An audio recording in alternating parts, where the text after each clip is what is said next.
Kehidupan memang sebuah misteri ilahi. Tak jarang cobaan datang silih berganti. Bak emas yang harus dimurnikan dalam api, ujian hidup pun harus dihadapi agar tergapai kemurnian iman dalam ketabahan hati.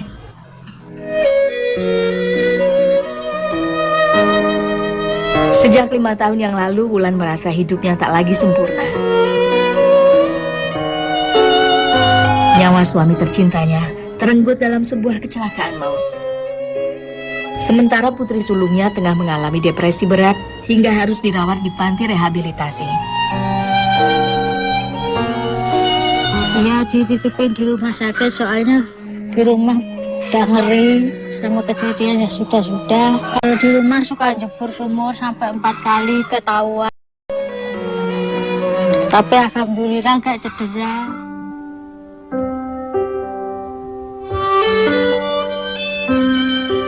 Di sumur inilah Ais, anak sulung Wulan, telah beberapa kali mencoba mengakhiri hidupnya sendiri.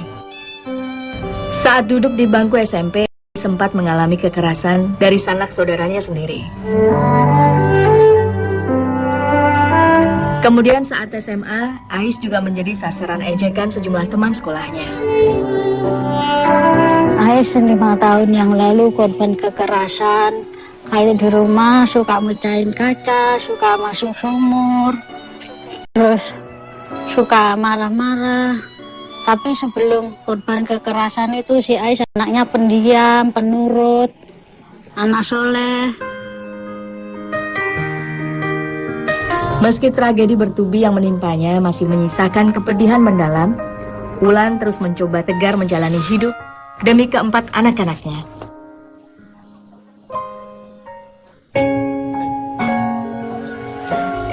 Ia pun lantas meneruskan usaha ibunya membuat madu mongso, sebagai penyokong perekonomian keluarganya. Madu mongso adalah makanan ringan khas Ngawi yang terbuat dari tape ketan. Jenis ketan yang digunakan adalah ketan hitam dan ketan putih. Keduanya dicampur dengan takaran ketan hitam banyak, sehingga warna madu mongso yang dihasilkan nantinya tidak.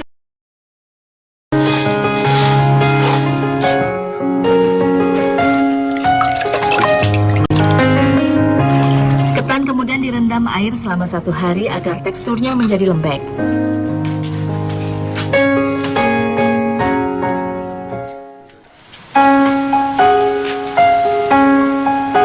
Setelah direndam, ketan ditiriskan lalu dikukus selama kurang lebih 1 jam.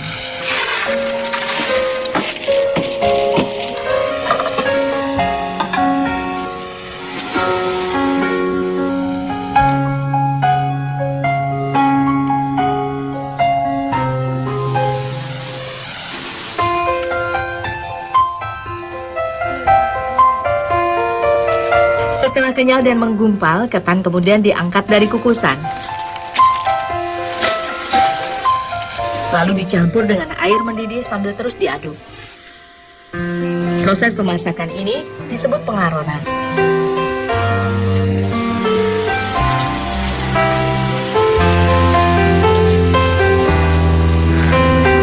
Selanjutnya, aronan ketan dikukus kembali selama sekitar setengah jam hingga air meresap sempurna. Proses pemasakan berulang ini dilakukan agar tekstur ketan menjadi benar-benar lengket atau bulat.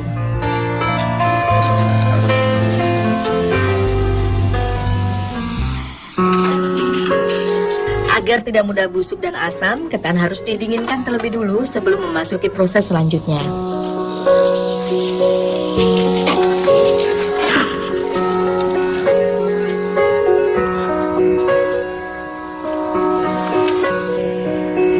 Serbuk ragi ini kemudian ditaburkan ke atas ketan.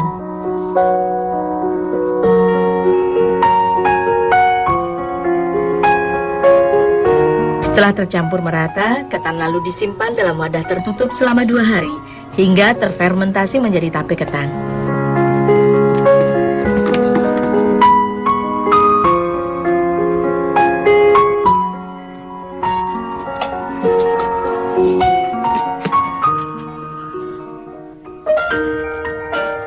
Proses Proses selanjutnya adalah perebusan santan hasil perasan dari 1 butir kelapa.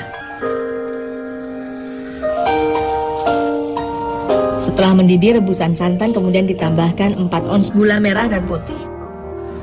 Lalu dimasak lagi selama 15 menit hingga gula mencair dan mengental. Saat direbus, campuran santan dan gula ini juga harus terus diaduk agar tidak meluap ke permukaan wajan. Tugas ini biasa dilakukan oleh Bimo, anak kedua Wulan.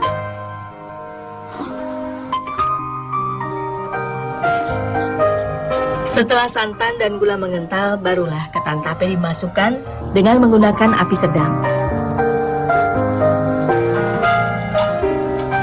Adonan kemudian dimasak selama 3 jam hingga mengental dan menyerupai dodol. Selain harus sabar, memasak adonan madu mongso seperti ini butuh tenaga ekstra. Tangan tidak boleh berhenti mengaduk, karena lengah sedikit saja, adonan akan gosong dan hangus. Semakin lama, adonan juga akan semakin lengket dan berat.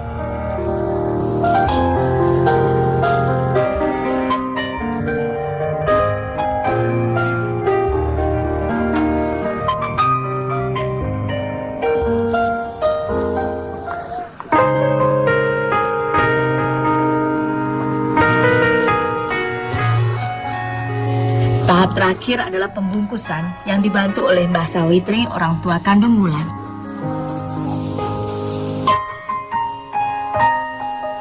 Usaha madu mongso ini memang merupakan usaha warisan keluarga yang telah terlebih dulu ditekuni Mbah Sawitri dan suaminya.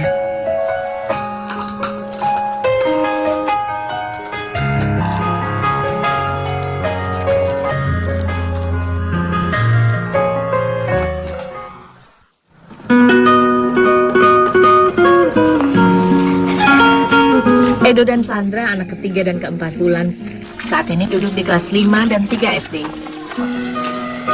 Meski hidup serba terbatas, Wulan tetap ingin mereka mengenyam pendidikan. Ya keinginannya anak-anak itu hidupnya sejahtera, jangan seperti saya ini yang nggak ada kemajuannya. Makanya saya banting tulang begini biar, tapi juga aja nggak cukup-cukup karena kemampuan saya juga terbatas.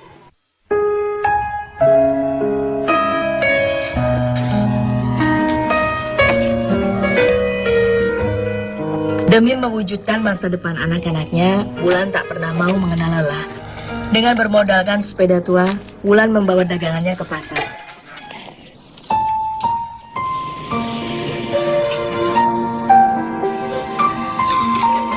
Di lapak Pasar Tepas Geneng, Kabupaten Ngawi inilah Wulan berjualan sejak pukul 6 pagi hingga 11 siang.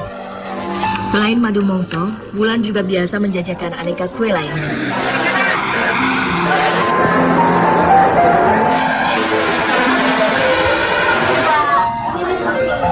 Madu mongso buatannya biasa ia jual seharga Rp7.500 per bungkus.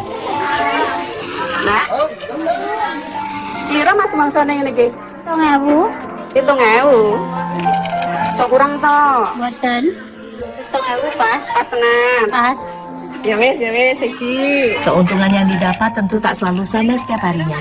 Jika sedang beruntung, dagangannya bisa terjual habis.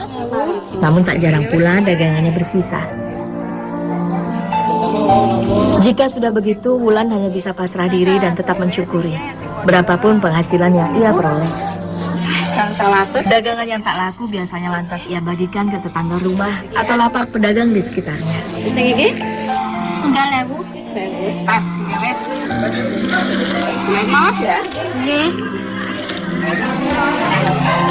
Penghasilan dari jualan yang tidak seberapa ini harus ia atur sebisa mungkin. Selain untuk memenuhi kebutuhan sehari-hari, Wulan pun harus membayar sewa lapak tempatnya berdagang ini sebesar Rp150.000 per bulannya. Kadang sehari-hari itu tidak cukup 50.000. Banyak-banyak itu dibuat bayar anak sekolah sama anak saya yang sakit, anak kula sing sakit. Sebayarin 1.100.000 bayarin nyicil nek gak ada duit.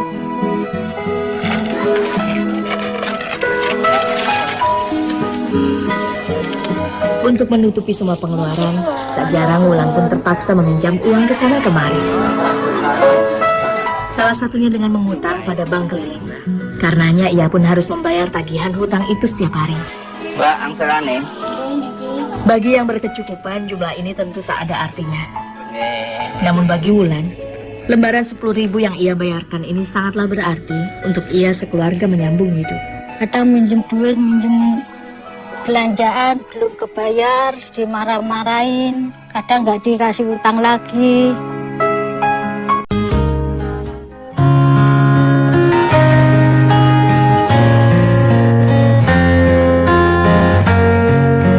Di usianya sekarang, Bimo seharusnya sudah menginjak bangku SMA.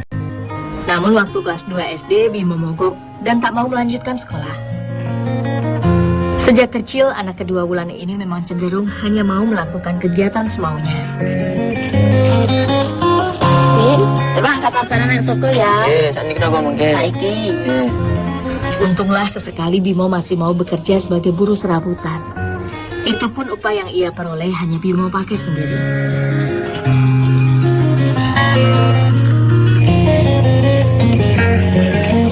Bin, buat. Harus di toko musuh negara. Ya wes, yang hati-hati ya. Ya, telepon. Iya. Wulan hanya bisa menerima kondisi anak lelakinya ini dengan lapang dada. Ia tak pernah mau memaksakan kehendak pada anaknya. Wulan takut Bimo akan mengalami depresi seperti Ais. Sudah disuruh sekolah, tapi jika tetap aja nggak mau. Bimo kalau disuruh orang, dapat uang nggak pernah ngasih. Mbak, anak, sampai sekarang coba kita perhatikan yang sudah kita dikerjakan oleh temanmu. Anak-anak, 2 kali 2, 5, 50. 50 kali 3, 150. Masih 0,2 atau 50. Beruntung bagi Wulan, Edo anak ketiganya ini justru tumbuh menjadi anak yang rajin dan pintar. Di sekolah, selain selalu berhasil meraih ranking 3, Edo juga banyak menuai prestasi.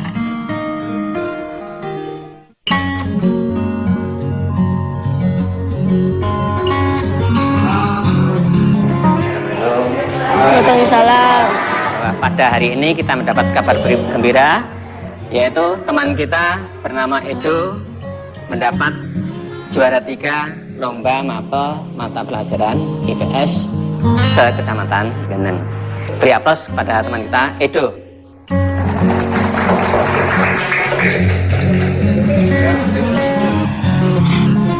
Terima kasih. Sama-sama, terus pelan-pelan.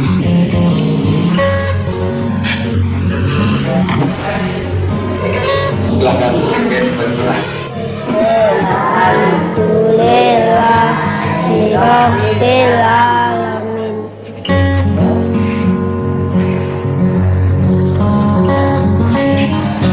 Assalamualaikum.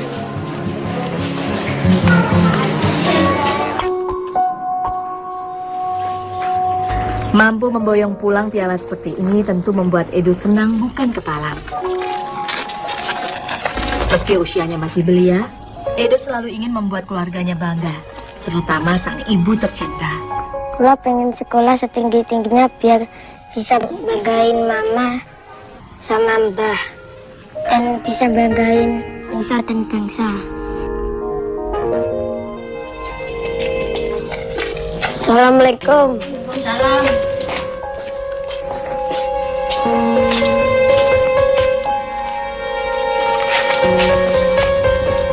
Kira aku untuk juara mapel tingkat kecamatan. Ya le, alhamdulillah. Iki nomor 3 sumber tak dungane nomor 1 ya le. Amin. Le perut mama sakit, engko mati mausane diterai ya le.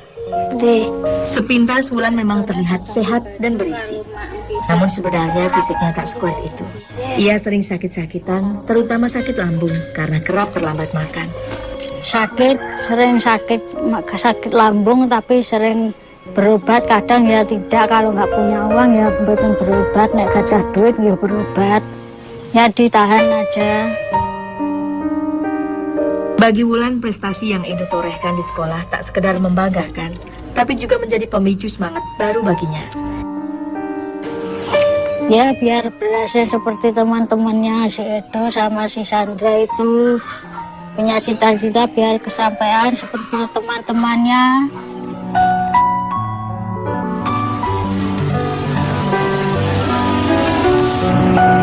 Edo dan Sandra paham betul akan perjuangan berat ibunya. Karenanya, kedua bocah ini selalu ingin meringankan beban sang ibu. Meski hanya bisa membantu sekedarnya, namun semua mereka lakukan dengan tulus. Assalamualaikum. Waalaikumsalam. Bu, niki kan ngeterne Bu Madu Mangso. Nggih, pinten ada? Kalih dosa Mika. Nggih. Niki yatrane Dek wingi nggih, 200 mungkin paling nibuke. Nggih, dosa Bu. Pas 100 nggih teng dalan. Pengen lihat mama seneng terus. Kurang sakne kalih ibu kerja sendiri cari uang untuk biaya sekolah Kula kali Sandra dan untuk makan sehari-hari.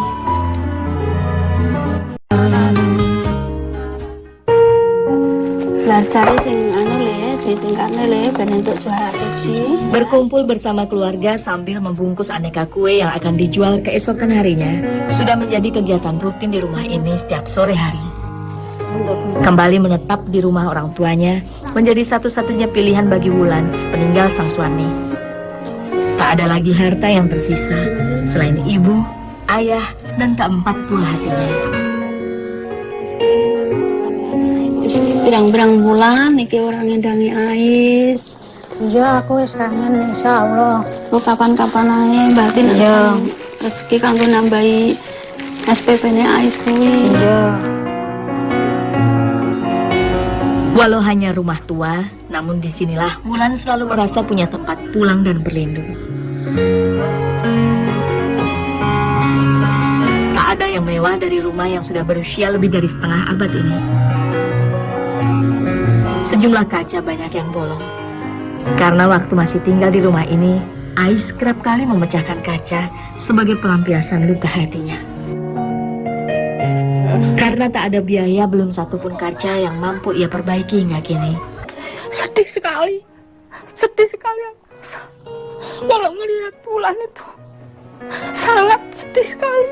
Itu melihat anak-anak yang masih kecil, Wulannya tidak bisa menafkahi anak-anaknya sepenuhnya. Saya sama Mbak Agung sudah tua, jadi saya tidak bisa membantu sepenuhnya, cuma membantu ala kadarnya saja. Karena juga saya juga tidak mempunyai pekerjaan tetap.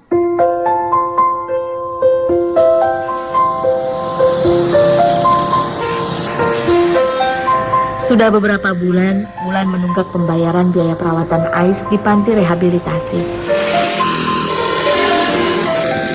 Bukannya tak ingin membayar, namun biaya Rp1.500.000 per bulan tentu terasa begitu berat baginya.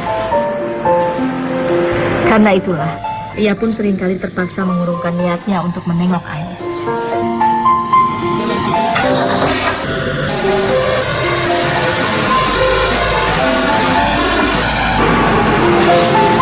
Saya ini nunggak sampai 5 bulan, sampai yang punya panti jengkel suruh dipulangin apa diambil, tapi kalau diambil apa di rumah suka mecahin kaca, juga jebur sumur. Kula ngeri.